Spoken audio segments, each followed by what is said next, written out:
Welcome to I Said What I Said. I'm Brad Wakai. That's Tyson Gentry. This is our Eastern Conference Finals preview. We just got done with the West, so go check that out. This will be an interesting one, Tyson. Knicks versus the Pacers. This is like a Back to the Future type of thing. We're going back to the 90s here, man. I'm super intrigued by this one. I think they had a nice little series last year. Knicks were kind of running on fumes at that point, and then the Pacers were able to get to the Eastern Conference Finals. A little bit healthier this year for both squads. I'm curious how they're going to match up. I have a lot of questions for both sides I want to run through with you here. So what we're going to do is kind of talk through everything, talk through the series. We're going to give our predictions at the end and all that good stuff, and then we kind of talk about some of the best bets we're maybe eyeing or some things that are catching our eye here. But Tyson, you were excited in the West about the face of each team playing each other, but you're more excited for the matchup of these two teams. Is that correct? Yeah, that's true. I mean, the players are awesome too. Like, don't get me wrong. We get to sit down and watch Jalen Brunson play meaningful basketball. It's awesome every time. It's not necessarily the most ethical form of hoop. That's a term, right? Ethical hoops. Like it doesn't feel like the Knicks are the most ethical hoopers out there. But Brad, like I don't get to start this one because the WWE called this. This is your show. I know. You had the preview. I saw Haliburton doing the stare down with Jalen Brunson back when it was the offseason, and I think Triple H might have pulled some strings and got this thing together for Adam Silver in the NBA. But this should be a good one. I mean, we kind of saw a little animosity last year between the Pacers and Knicks. Good. I want that. That's what playoff basketball is all about. I got major questions about both teams, Tyson. I got to tell you, when I'm looking at the strengths of both, I mean, the Pacers are going to want to run you off the court. Let's run you off the court. I think Knicks maybe will oblige a little bit. This isn't like the same grinded out team because I think they know that they have some firepower of their own. But where's your head at when you're just sitting back and you're looking at this matchup coming in? You're like, all right, let me just kind of think about this thing where we're at. Well, it's you said the Knicks were running on fumes a year ago when these two teams played. They might be running on fumes at the end of this one. If the Pacers are just going up and down, and all these Knicks guys are playing 40 minutes, it might get a little spooky. And then on the other side, Conley Towns owns this matchup. Like I think that it's fun to make fun of him, on Instagram, and we've all seen the memes, and everybody loves to hate on Cat a little bit. But this is like why you're here, brother. Like we just talked about Julius Randle and how he's been excellent so far in the playoffs, like 24 points a game on 50% shooting. Was never that guy for the New York Knicks in the playoffs. Part of the reason they lost, in years past. And Conley Towns needs to dominate this matchup. And the Knicks play a ton of isolation basketball. And I think that that's very interesting when you're going against Rick Carlisle, you're going against, this Indiana Pacers team is currently constructed because we just saw them get the Cleveland Cavaliers stuff up out of the building. And all year long, it was like, man, the Cavs moved the ball so well, and how do you keep up with this team? And now the Knicks are like, we don't need to pass it at all. Jalen Brunson's going to dribble 23 seconds out of the clock, and he's still putting something in your eye. Like, how's this play? We talked about the coaching matchup in the other series. Ooh. Carlisle, to me, is a major edge over Thibodeau. Major. I think Thibodeau stinks. And that's just maybe I'm just personally by. I don't know. I just think he stinks, dude. Like, what does he do besides sit there with his gruff voice and like crosses his arms? Like, play defense. Like, yeah, can we draw something up, pal? Like, what are we doing here? Like, an ISO for Brunson, he has to dribble around and exert himself for 20 seconds before he shoots his shot. I don't think is necessarily great. Meanwhile, Carlisle's running just insane sets, dude. Like, I mean, you got Andrew Nembhard looking like freaking Isaiah Thomas out there. I'm like, Jesus, Carlisle is in this bag. Is that going to be enough, though, to get the Pacers to the finish line? That's the hard thing to imagine here, because on the surface, Tyson, we're looking here. Brunson, Mikal Bridges, OG Anunoby, Karl-Anthony Towns. Like, there is pedigree. There is guys. Mikal Bridges has been disappointing since coming to the Knicks. OG Anunoby is hit or miss. Josh Hart will give you the minutes, and he will give you the dirty work and the grind and the assists and the rebounds, but he's not really going to score you points. Karl-Anthony Towns has been the guy as a second fiddle for the Knicks. Can he avoid foul trouble? Is he going to be able to step up? Is he going to be able to rise to the occasion here? He's dominating during the regular season. This is a different beast. So I think there's more question marks than people think with this Knicks team. I know they beat the Celtics, and you got to tip your cap to them for coming back in the way they did in each game before Jason Tatum got hurt, obviously. They were down by 20 and 30 in, like, each game. Like, if the Celtics were even remotely competent, like, we're talking about a sweep. Like So that's where I'm at here. Then on the other side with the Pacers, I'm looking at this freaking roster. Haliburton is awesome. Andrew Nembhard was like not somebody that anybody thought was going to be this level player in the NBA. Aaron Nesmith was a good player coming out of college. People thought he could be something for the Boston Celtics. He's had a resurrected career in the Pacers. He's a real dude. Pascal Siakam, I think, is one of the most disappointing players. Like we just talked about what his ceiling was, especially when he won that championship with the Raptors. And Miles Turner, I mean, God, that guy is the biggest wild card in the history of the sport, basically. Like he's either giving you 30 or he's giving you nothing and missing everything. So in the bench, TJ McConnell, Ben Mathurin, Obi Toppin will get some run. Thomas Bryant's playing a little bit more. Like, is there enough confidence there that they're going to actually get minutes? I don't know, Tyson. They can go pretty deep. Same with Ben Shepherd coming off. Like, there are a lot of question marks I have coming this series. So kind of talk me through how you see it, and then let's kind of go into a little bit more granular things. Well, you mentioned Karl-Anthony Towns has to avoid foul trouble. Who's putting him in foul trouble?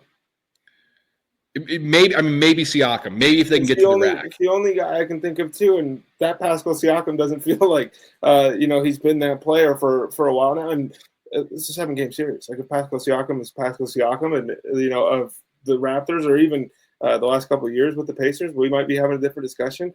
But I just think like that's where my mind is at. Is that Karl-Anthony Towns can win the New York Knicks this series, which is a funny sentence, not one that people thought they would utter. But that's the guards. I feel like have a chance to take this thing over.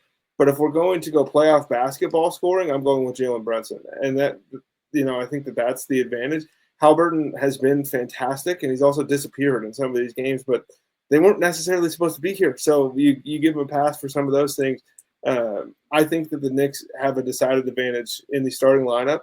But when you went through the bench right there, the Indiana Pacers got some instigators coming into the game to play the game. And I don't know how that's going to work with the New York Knicks, because this is a group that is collected and all of that stuff. But if somebody punches the New York Knicks in the face, how are they going to feel? Because the Knicks were able to bully the Celtics because the Celtics are soft. I mean, that's just KP was a zombie. He's got long COVID or whatever. Whatever the case may be there. Al Horford's 100. Al Horford's 100 and Jalen Brown and Jason Tatum. Like, you don't look at like Duke guy and a Cal Berkeley guy. Like, not, we like it both. They're great players. I'm a big Duke guy, but like, you're not necessarily saying, man, they had to grind their way to that. You know what I mean? But the Knicks bench, man, Miles McBride, Campaign, Landry Shamet ain't playing. Then Mitchell Robinson, they're probably just going to hack him off the floor. You know what I mean? Like you're really talking. If Brunson's going to have to be the guy like he always has, Karl-Anthony Towns has to be the number 2.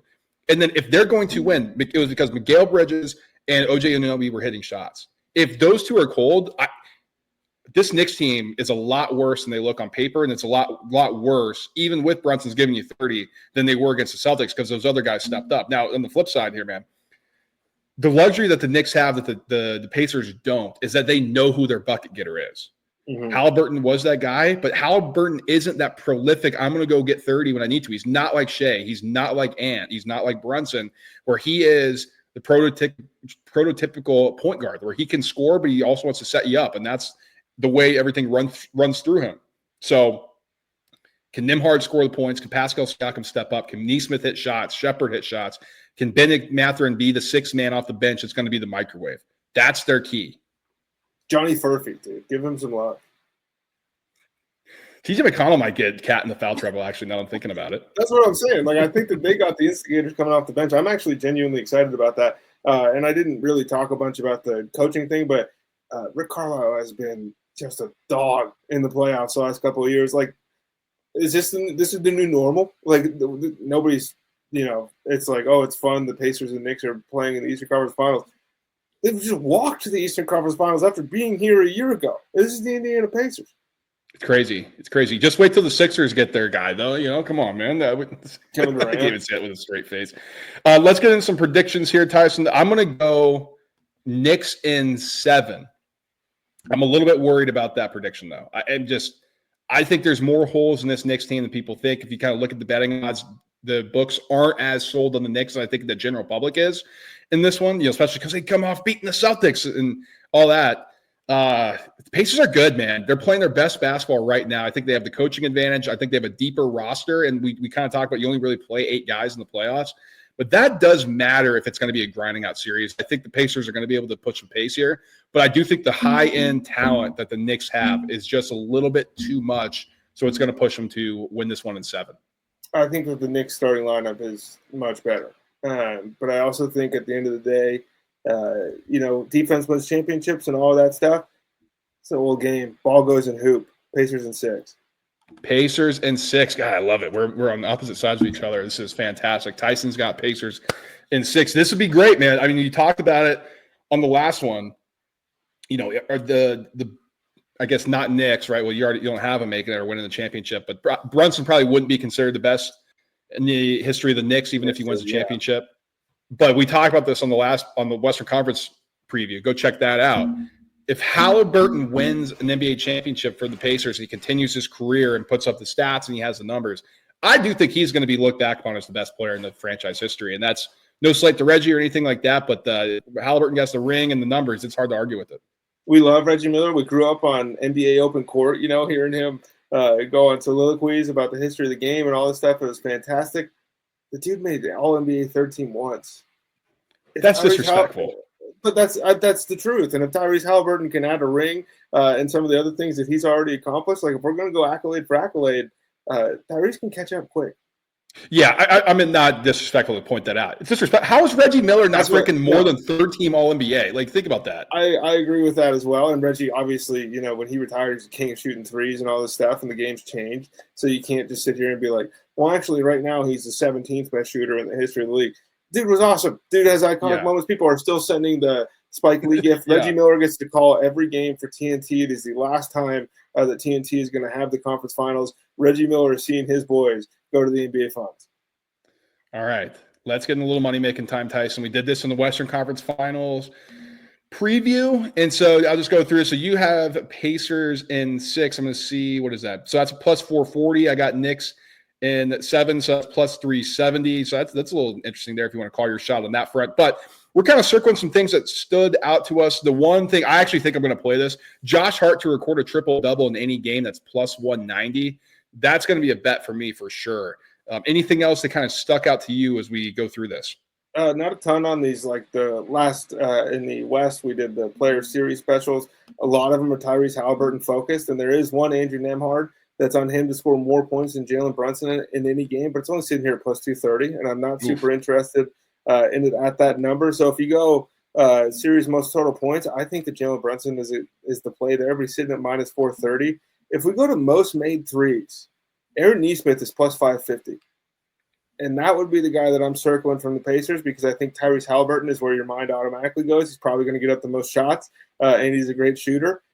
But I think that there's a chance that he finds himself open. And this is a guy who's shown us, like, he can go on unreal streaks for a month and seems to be on one right now. And we just saw what Derek White did last series for the Celtics. That's a good play, Tyson. I like that if you're just kind of circling some stuff. Karl-Anthony Towns minus 650 to lead the series in rebounds. I'm looking at Josh Hart plus 500. I know it might sound a little crazy, but let's just say Karl-Anthony Towns does struggle. Let's say he does get in foul trouble, things like that. Josh Hart's going to play like all the minutes, dude. And he's grabbing boards. I think they're going to get up and down. There's going to be shots that are chucked. Josh Hart's going to get some rebounds. I think that's a good one if you want to attack that market. Most assists, Tyrese Haliburton. This is minus 290. That's too low of a number for me. I think he should be a much greater favorite. I know the juice is high on that one, but that playable at that number. I think it's playable, man. The Haliburton, and there's some other stuff here, Tyson, that I want to circle back to. But the Knicks are so scary in these moments because they don't come off the court. That is the problem. Like, they're going to accumulate minutes. They're going to accumulate all that crap. And it's like, oh God, they just never get a break. It's ridiculous. Here's something that I saw. Oh, Tyrese Haliburton to record 15 plus assists in any game, plus 210. That's a little something that I could maybe get behind on that one. Yeah, if we're going to do that, then I think the Pacers win the series, so I'd rather play him to win the Eastern Conference Finals MVP at plus 175. Because if he has a game where he has 14 assists, I'm mad that I lost that bet, but that's going to help him out, in the grand scheme of things. But this should be a banger. This is like a true, as close to a contrast in styles as we get in the modern NBA anymore. People talk about this, but everybody plays pretty close the same. These guys genuinely play different style. Yeah, here's the last one I'll kind of circle here. Tyrese Haliburton to record 8+ assists in every game. So not the average. It's got to be 8+ in every single game. That's interesting. You kind of hope, if you're on the Pacers side here, like Tyson, you're hoping that, hey, Pacers sweep, you go 8, and you get out of here and you don't mess with anything. But there's some interesting stuff out there, Tyson. If we have anything else, where are they going to be able to find that stuff? It'll be in the Discord app. Group name, as I said what I said. I'm sitting here looking at the Karl-Anthony Towns scored 20 points in every game at +800, and I'm thinking, hey, maybe that's a Discord play. Maybe that's something that's going to be in there. Tons of different channels, whatever you're thinking, whatever sport you have in mind, it is in there. We're just trying to build a little community. It's a good time. It's free. We'll let you right in. Yeah, free to join. Like Tyson said, link is in the description, all that good stuff. Stay subscribed so you don't miss a single thing. It's not just basketball. We'll have a little bit more, I think, granular coverage on the series. We go throughout and then we get into the NBA Finals, all that good stuff. But football, trying to get Tyson maybe talk a little hardball. We'll get some baseball going here. Those Mets are good. People are pissed about Soto. The Subway Series. So I'm out on baseball. You're out on it now. Well, it was a valiant effort, but we'll see if we can get them into some hardball. But, we got the football, all that good stuff, and things are always happening in the NFL world and college football. So don't miss a single thing we do. Stay subscribed. Smash the like button. Share it with a friend. Share it with an enemy. You know the drill. We'll talk to you guys soon. Peace.